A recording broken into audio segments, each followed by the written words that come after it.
بسم اللہ الرحمن الرحیم۔ بسم اللہ الرحمن الرحیم۔ السلام علیکم ورحمۃ اللہ وبرکاتہ۔ ایسا وظیفہ، ایسا عمل جو مریض کو موت کے منہ سے کھینچ کر لائے۔ آج ہم کوشش کریں گے کہ وظائف حکمت چینل کے توسط سے اس کا پراپر اور جامع جواب دیا جائے۔ اگر آپ چاہتے ہیں کہ ان ویڈیوز کی اپڈیٹ آپ تک پہنچتی رہیں تو نیچے دیے گئے سرخ بٹن کو کلک کر کے چینل کو سبسکرائب کر لیں اور بیل نوٹیفیکیشن آن کر لیں تاکہ آنے والی ہر ویڈیوز کی اپڈیٹ آپ تک پہنچتی رہے۔ جزاکم اللہ۔ بیماری میں پریشان ہو کر انسان روحانی علاج بھی کرنا چاہتا ہے لیکن اسے درست راستہ نہیں ملتا اور ٹونے ٹوٹکوں میں لگ جاتا ہے۔ ایک مسلمان کی حیثیت سے ہمارے پاس اللہ تعالی عز و جل کے پاک پیغمبر صلی اللہ علیہ وسلم کی دعائیں موجود ہیں جو سب سے زیادہ اثر رکھنے والی دعائیں ہیں، لہٰذا بیماری کی حالت میں ان کا وسیلہ حاصل کرنا چاہیے۔ یہ طب رسول اللہ صلی اللہ علیہ وسلم ہے۔ ابن ماجہ میں اس بارے میں بہت سی دعائیں اور رسول اللہ صلی اللہ علیہ وسلم کے دم فرمانے کا مفصل بیان موجود ہے۔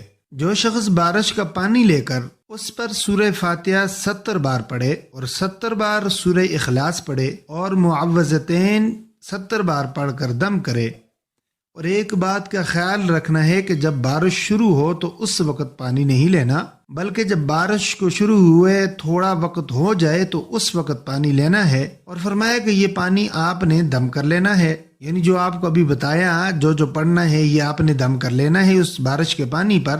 اور آپ صلی اللہ علیہ وسلم نے قسم کھا کر ارشاد فرمایا کہ جبرائیل میرے پاس تشریف لائے اور مجھے خبر دی کہ جو شخص 7 روز تک مسلسل یہ دم کیا ہوا پانی پیے گا تو اللہ اس کے جسم سے ہر بیماری دور فرما دے گا۔ یعنی اگر موذی سے موذی مرض میں وہ شخص مبتلا ہے، سب سے موذی مرض جو ہے نا وہ کینسر کا ہے، اس کے بعد گردوں کا ہے، اس سے علاوہ بھی متعدد بیماریاں ہوتی ہیں انسان میں، فرمایا جو شخص یہ پانی 7 روز تک پیے گا تو ہر بیماری سے شفا پائے گا۔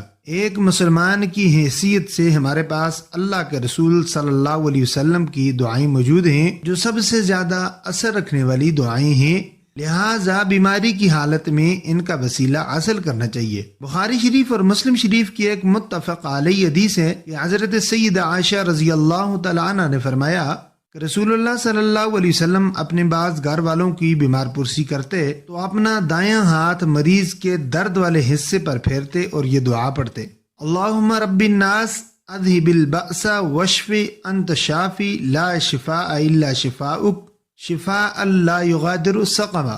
اے اللہ، لوگوں کے رب، تکلیف کو دور فرما دے، تو شفا دے دے، تو ہی شفا دینے والا ہے، تیری ہی شفا ہے، تو ایسی شفا عطا فرما جو کسی قسم کی بیماری نہ چھوڑے۔ اس دعا سے پیاری اور عجز کرنے والی دعا اور کون سی ہو سکتی ہے؟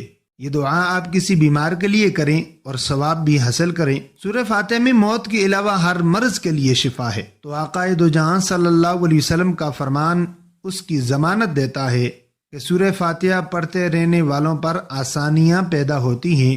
جو کوئی بھی سورہ فاتحہ کا عامل بن جاتا ہے، اس کا بے تحاشا ذکر کرتا ہے، تو ایسے لوگوں پر معاشی تنگی نہیں ہوگی، انہیں غیب سے رزق ملے گا، بیمار ہوں گے تو جلد صحت یاب ہوں گے۔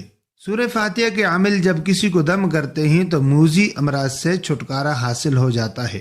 اگر کوئی انسان کسی مصیبت کا شکار ہو جائے اور کوئی راہ نہ دکھائی دے تو اسے چاہیے کہ 40 روز تک سورہ فاتحہ 125 بار پڑھ لیا کرے۔ اگر کسی مریض کی تیمارداری کے دوران اس کی شفا کے لیے اس کا ہاتھ پکڑ کر 7 بار سورہ فاتحہ باوضو ہو کر پڑھی جائے تو وہ جلد صحت یاب ہوگا۔ نیکی کی بات کو پھیلانا بھی صدقہ جاریہ ہے۔ اللہ تعالی عز و جل ہم سب کا حامی و ناصر ہو۔ معزز ناظرین، یہ تھا آج کا وظیفہ۔ امید کرتے ہیں کہ آپ کو پسند آیا ہوگا۔ اگر ویڈیو اچھی لگے تو لائک کر لیجئے اور صدقہ جاریہ سمجھ کر شیئر کر دیجئے، اور اپنے چینل وظائف حکمت کو سبسکرائب کر دیجئے۔ انشاءاللہ ملیں گے اگلی ویڈیو میں، تب تک کے لیے اجازت دیجئے۔ اللہ نگہبان۔ السلام علیکم ورحمۃ اللہ وبرکاتہ۔